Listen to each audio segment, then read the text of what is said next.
Hey reader, welcome back to the channel. This is Centaur here, and today we are taking a look at heavy and super heavy tank destroyers in bolt action. These are, damage value 10 or 11 plus, big beasts with very, very large guns, heavy and super heavy anti-tank guns with very, very large explosive shells, and they are absolute monsters. There are only three of them, so in that sense, from a profile perspective, it's going to be relatively simple. You'll have things like, I believe it's the ISU 122, which is in the picture that you see over there. And then there's the German Ferdinand and the German Elefant, which is really just the Ferdinand with an extra machine gun at the front, to be completely honest, right? Like it's literally like the same chassis. So relatively simple stuff. I'm going to be honest, there's a reason why you don't see these things very often on the table. They're not that great. That being said, they do have some things that they do offer you. And so once again on this channel, while I don't think this is the best inclusion, I wouldn't take an ISU 122. I would just take a KV1 if that's what you really care about, is having a big, beefy, burly sort of dude to help hold the line for you. I think the KV1 does it better. But, like, if you like these sort of things, just know there are some things they're going to do to help you, and you just got to build your army around that, okay? And so as we take an assessment, we're going to be looking at boys like the Ferdinand that you see over there on the right-hand side. Kind of a cool looking design. I wouldn't personally run it, but like it does look cool. So there's that. We don't really assess that in our stuff, aesthetics, but because, aesthetics are relatively subjective. And so because of that, I think that there's a lot here that some people may like, and that's cool. But we are going to be looking at things like the opportunity cost, pin generation capability, damage capability, objective holding, objective taking, and then our target prioritization in order to get the best and the most out of these kinds of things.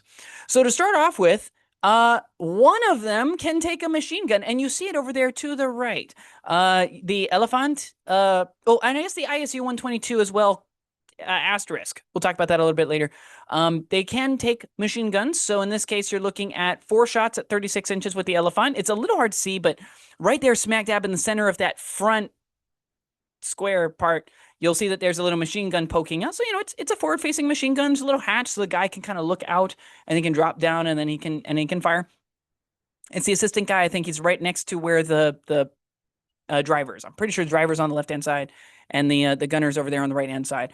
And so, because it's a German machine gun, you do get 4 shots, which is cool. Right? Very useful. In addition to your really, really large, super heavy anti-tank gun armament, which is nice. The ISU 122 can take a pintle-mounted 360-degree heavy machine gun for an extra 25 points. So that gives you 3 shots at 48 inches with a pen +1, which is not bad, right? And it is flak with 6 shots, which is nice, right? On its own, probably not enough air defense. You'd probably want to have something else paired with it. But, it's a good start, right? And it's not particularly likely to be removed from the battlefield. You have of course, the big reason why you take these is their main armament, right? You have anywhere from a heavy, in the case of the ISU 122, to a super heavy anti-tank gun, giving you 1 shot at 72 to 84 inches with a pen +6 to 8. And this is cool, the ISU 122, even though it has a heavy anti-tank gun, it has the improved HE rule. So it does not get the 2-inch HE template that you normally get. It gets the 3-inch HE template. So all of these are doing 3-inch HE templates, which for the purposes of calculating how good they are against infantry was really nice for me because I didn't have to caveat anything. They're all doing the same thing, 1 3-inch HE template. And then question of machine gun or not to machine gun, that is the question, right? In the case of all of these, they are forward facing. They're all hull or casement mounted, which is basically just the same thing. And so we have a very clear role. These guys are designed to remove serious armored vehicles. Obviously, you can remove lighter, smaller vehicles as long as they don't have the ability to wreck you away from the attack, without really being afraid of something punching back at them, right? Because even if they're rolling a, heavy or super heavy AT gun, there's a good chance they aren't even going to get a glancing hit on it. They're actually just going to bounce off, which is really nice. Although, and this is the thing, while that is their clear intended role, in bolt action, they are not horrible for going after infantry either, because they all have that 3-inch HE template. Sure, there's going to be a cover save, but that's quite a few bodies you can potentially overlap. And so we'll be talking about that a little bit more later. Now, when we look at the opportunity cost, obviously from the perspective of the machine guns, the opportunity cost is not particularly good, right? Like if you're really looking for machine guns, you can go a 1/6, a 1/5 of their cost and do way better.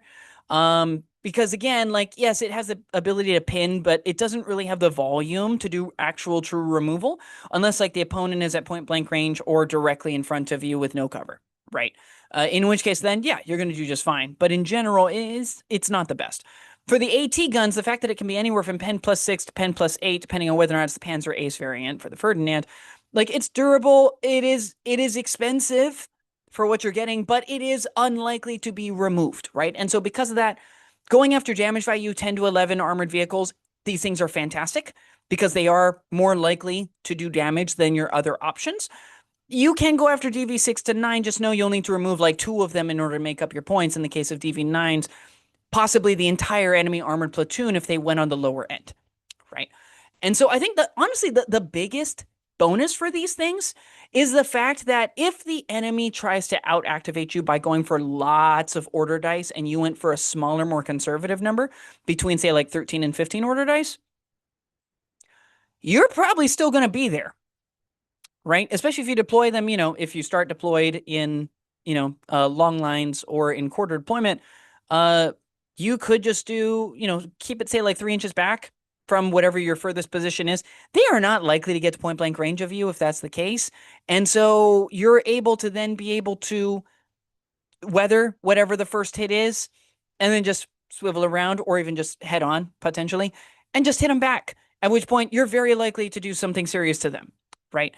And so the biggest issue when it comes to opportunity cost unwind in my mind, I immediately knew when doing the math, okay, this is going to fall into the bad category. It's not even close, is the cost ratio, right? So you're looking at anywhere from 295 to 354 points for the ISU 122, and that is the cheapest out of all of these. If you pencil out the heavy machine gun, it can be easily over 300 points, almost 400 points. And yes, the veteran does mean you're going to take a lot less pins. That is true because you're going to be shrugging off pins from really anything pen +3 or lower. But the problem is that if people get into your side arc, the math changes because they're getting that pen +1. You are not armored all around on the ISU 122, unlike, for example, with the KV1.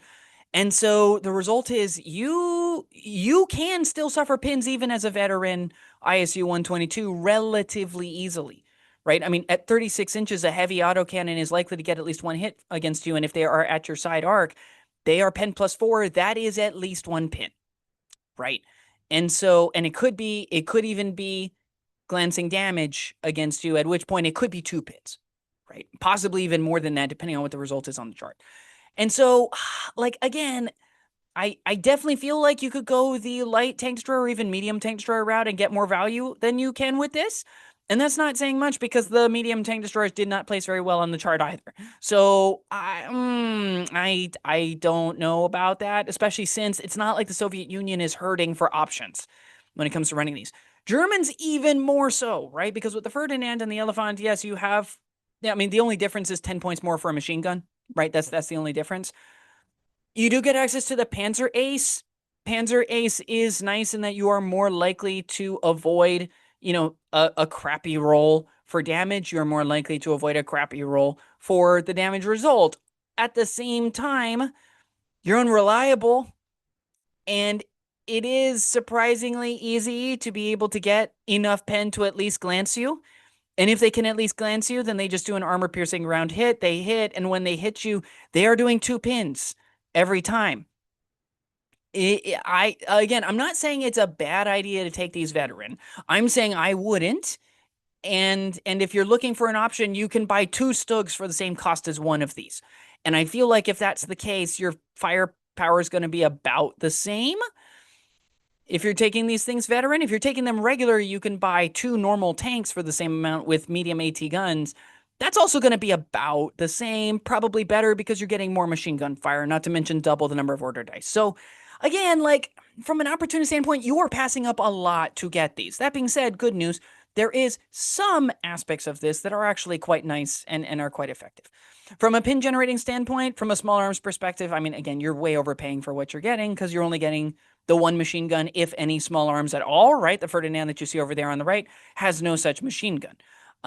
From a heavy weapon standpoint, you can get between 3 to 8 pins per game. And the big benefit behind this, kind of the silver lining behind all of it, is that all of these are rocking 3-inch HE templates, which means you can do D3 pins on a given turn if you're content with that template.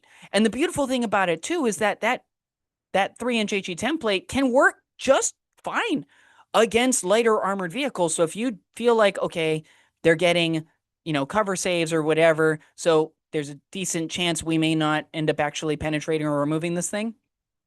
Or if you're like, well, it's a DV8 vehicle. I'm rocking say a Pen Plus 6 coming off of the ISU 122.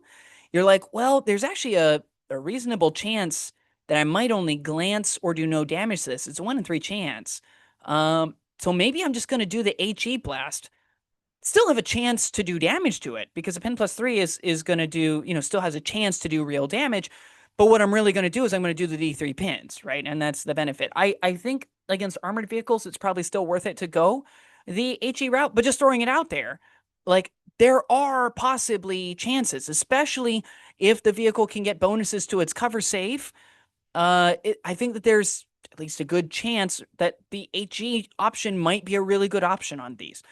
Just because, again, you're able to do D3 pins. Now, there are so many better ways for you to do D3 pins on this, right? And you can take 2 Bisons for less than the cost of the cheapest of these German tanks, right? And those are giving you heavy howitzers, which are also doing D3 pins, but with a better HE blast that does more stuff against infantry and has the ability to go indirect if you really want it to. So, again, 601F doesn't have another, but technically there is a silver lining there, right? There's the 3-inch HE template option, which is really nice from a pin generating standpoint that a lot of tanks that we've reviewed so far do not have. From a damage potential perspective, obviously, these are actually pretty great, right? I mean, your machine guns are whatever. They're good against softer targets. You can use them to hit open top vehicles to do pins, which is, again, quite a few of the light tank destroyers that we looked at, quite a few of the anti-aircraft vehicles. So, I'm not saying that it's nothing. Of course, the real damage potential is coming from those heavy and super heavy AT guns, which can really fight up to heavy and super heavy tank vehicles, which is nice. The biggest issue, of course, that you're going to have is that the unreliable on the German armor is going to make it more likely that you just fail an order test or that you have to rally instead of shooting. And even if you do end up passing the order test, getting that -1 to hit because you cleared 1 pin but you suffered 2 pins is not the greatest, right? They don't have to stack you with a ton of pins to force you to rally. They might just throw 2 pins on you because at least then they're like, well, at least the best you're hitting on is 4s. And that assumes you don't have to advance. The moment you advance, you're now looking at 6s. And at that point, if you're paying close to 400 points regular, over 450 points regular for veterans for one of these, like that's a lot, right? For a 50-50 chance that you hit or miss on a given turn. And if you rally, then a 100% chance that you're not hitting them that turn. Now, looking at an objective holding standpoint, we start going from our downward trajectory back up into more of a higher trajectory, right? This is something that is damage value 10 or 11, which is excellent. Once you put that in cover, that is going to be extremely difficult to dislodge and remove. And they do need to dislodge you in order to claim the objective as long as you've already claimed it with one of your infantry or artillery units. It is fully enclosed, so it's not like they can easily stack pins to make you fail order tests or potentially panic your crew. There is one exception to this. If the ISU 122 takes the heavy machine gun that's pintle mounted on the top, and then they choose to use it, you don't see it on the ISU 122 that you see over there on the right-hand side. But if they do that for the rest of the turn, it is open-topped. So keep in mind that if you want to take that heavy machine gun option for a second option for pinning enemy armor that isn't taken veteran at DV8 or above, or for going after enemy infantry, just to know that the moment you do that, you're going to be open top for the rest of the game, well, for the rest of that turn, and there is a very big incentive for the enemy to throw any machine gun, any rifle section, anything they have against you for that one turn, because the chances that they can stack enough pins that you're going to choose to rally on the next turn, and thus you're not going to be using this firepower for an entire turn, is substantial. It's highly substantial, okay?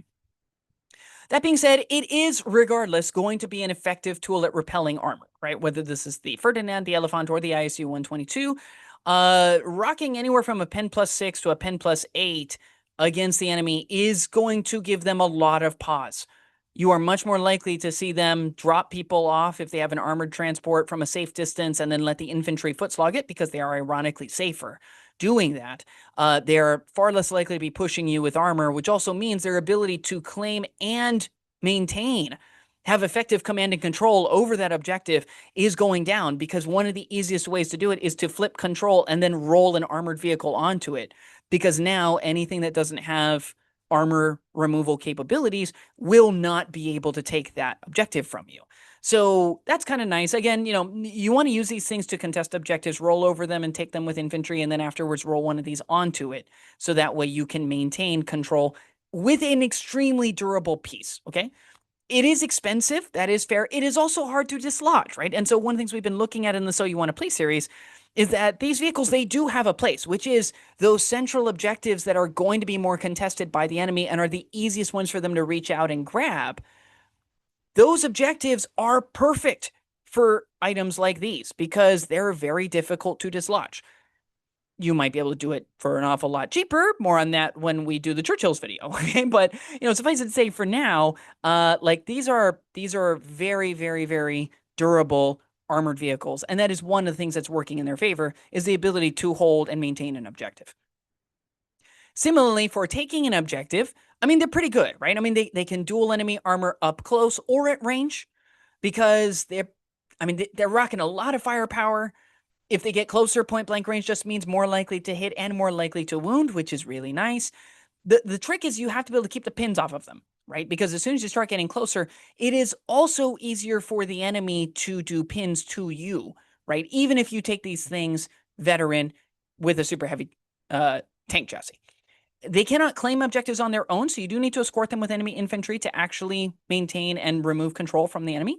That is relatively easy to do because both the armies that get this get guys with submachine guns in relatively large numbers, or in the case of the Soviets, very large numbers. So because of that, being able to clear out enemy infantry up close with the infantry is relatively easy to do. And they both have armored transport for the capability of quickly moving those men up with relatively few casualties. They can also be a source of heavy cover for infantry that is behind you. You can see, I went with the side profile view that we get of the Ferdinand on the Warlord website so that you can see this. It is very tall. I mean, just the chassis itself, forget the larger casement section at the top where the gun is located, will block a lot of infantry models completely from sight. So if you're willing to turn it to the side, I don't know that's necessarily a good idea, but if you're willing to do that, I mean, you could have a lot of infantry moving up behind one of these things, and they would be perfectly safe from enemy fire. They may not even be targetable because they may not be physically visible depending on how the battlefield is located. But even if you keep it head on, as long as they're going 1 to 2 in a row, the chance that half or more of the squad is obscured by this is very high, and that means heavy cover. So your infantry are a lot safer as they approach behind this thing, which is good because, again, slow, right? So, turning and stuff like that, you really don't want to have to be doing that all that often if you can avoid it. Of course, the drawbacks are, one, they're not particularly quick. So cavalry don't like being behind these. Other fast-moving infantry don't like being behind these. Even to some extent, infantry mounted up in a transport don't really want to be behind these as much as possible because you're only moving at 12 inches on a turn, which is not much. Furthermore, the unreliable from the German vehicles does mean that there's a reasonable chance you might fail an order test, or you might have to spend turns rallying, which is not great. But that being said, you can escort things up pretty effectively with these things. You can push effectively, and you can even just use them to camp on your own objectives and fire down range toward an enemy. Maybe not as effective as some of the other vehicles that we've seen, but it can happen, which is nice. When looking at target prioritization with these, with the machine guns, obviously looking at those lighter infantry, you can go after the veteran infantry with a heavy machine gun on the ISU 122 if you really want to. It's not necessarily the best build, but you can do it. And then the soft skin vehicles, you can shoot at those as well because, again, if you get the 6 or a 5 in the case of the heavy machine gun, it will just be destroyed, right? Which is nice. Open top vehicles and pinning those out, especially if you're going up against any of those medium tank destroyers where they went for kind of a little bit on the lighter side to try to do the same kind of removal with something like, say, an M36 Jackson or something like that. You can remove those with the big gun. You can also just choose to pin them down with the machine guns, which is nice. And then when looking at the AT guns, really just aim at literally any vehicle or a large infantry squad, right? Because, again, you've got that 3-inch AT template. This is something we couldn't really guarantee with the medium tank destroyers that we talked about last week. With these guys, you can just say there's a big infantry section that could be a problem. Well, let me try to make it less of a problem because there's just less of them, let alone the fact that they'll take D3 pins if they get hit by it. And so in terms of vehicle choice, like if you like the Ferdinand, that's great. In my opinion, you might as well just add 10 points and run the Elefant instead. Like I'm not saying that it's a bad looking model. I'm just saying, we've got the Elefant over here. 10 points to add a 4-shot German machine gun is not a bad idea. If you were already in the headspace of spending almost 400, if not over 450 points on a tank destroyer, right? Like if you were already there, what's 10 more points, right? Like it's not going to make a difference in the grand scheme of things. Sure, you lose like a spotter or one man, maybe one toe, right? A horse-drawn limber or something like that for your army. It's not going to be dramatic, okay? And so in general, and again, like we for choices as regards the Soviets, like I'm sorry. I thought I was pretty clear. Like, I don't like the ISU 122. I think if you're looking for a brawler, I think the KV-1 does the job just as well, maybe better, because it's actually better at brawling. It's more durable, and the medium AT gun is perfectly reasonable against most of the armor you're going to see. Even like if you were looking to it, you can always go for one of the smaller cousins, right? An SU-85 or an SU-100 will do a fine job. The ISU-76, especially the I variant, which gets the versatile gun shooting, is really great. Like I think the Soviets again, they're not spoiled for choices. They are spoiled for choices. They have so many options that are available for them. Heck, if you really care about the heavy AT gun, you do get the M10 Wolverine, right? And so like there are so many other options you have available for you. I just don't see myself ever taking these, but that's what's made them ripe for the So You Want to Play series and why people are perfectly justified in asking for them, because I would pass on them because I think that they're pretty bad. But what do you think? Do you think that it's really useful to have a really durable gun with a really, really big shot that is on a really, really durable chassis? Is that advantageous for you? Do you think they just look awesome? Maybe you're like my son and you just like elephants. And so because of that, you want to run an Elefant. Okay, fair enough. If that's the case, please let us know down in the comments below, and we will see you next time.